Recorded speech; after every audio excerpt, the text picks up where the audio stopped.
Sindh police کی جانب سے اپنے قابل فخر افسران کو ان کی خدمات کے اعتراف ملک و قوم کی خدمت پر پاکستان پولیس میڈل سے نوازا گیا۔ سندھ پولیس کی جانب سے پولیس افسران کو ان کے کارہائے نمایاں پر داد و تحسین سے متعلق Saleem Wahidi auditorium D L branch Clifton میں ایک پروقار تقریب کا انعقاد کیا گیا۔ وزیر داخلہ سندھ ضیاء الحسن لنجار نے بطور مہمان خصوصی شرکت کی۔ تقریب کے شرکاء سے خطاب کرتے ہوئے ان کا کہنا تھا کہ فرض کی راہ میں اپنی قیمتی جانوں کا نذرانہ دینے والے سندھ پولیس کے بہادر جوانوں کو میں آج کی اس تقریب کے توسط سے خراج عقیدت پیش کرتا ہوں۔ ہمیں اپنے شہداء پر اور ان کے خاندانوں سمیت محکمہ پولیس سندھ پر فخر ہے۔ تقریب میں سہائے عزیز، چودھری صفدر، ذوالفقار مہر، عرفان بہادر، راجہ عمر خطاب اور 6 شہداء سمیت 48 افسران و جوانوں کو کیو پی ایم اور پی پی ایم میڈل سے نوازا گیا۔ شہداء کے میڈلز ان کے ورثاء نے وصول کیے۔ تقریب سے خطاب میں آئی جی سندھ غلام نبی میمن نے کہا کہ پولیس کے جوانوں کو ایوارڈ دینے کی تقریب کا انعقاد ہر سال ہونا چاہیے۔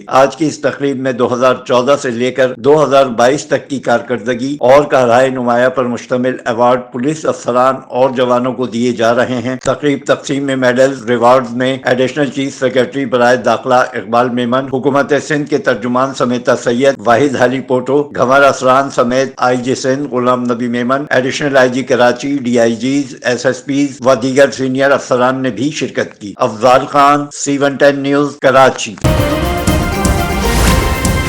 C110 نیوز، خبر کی اصل خبر۔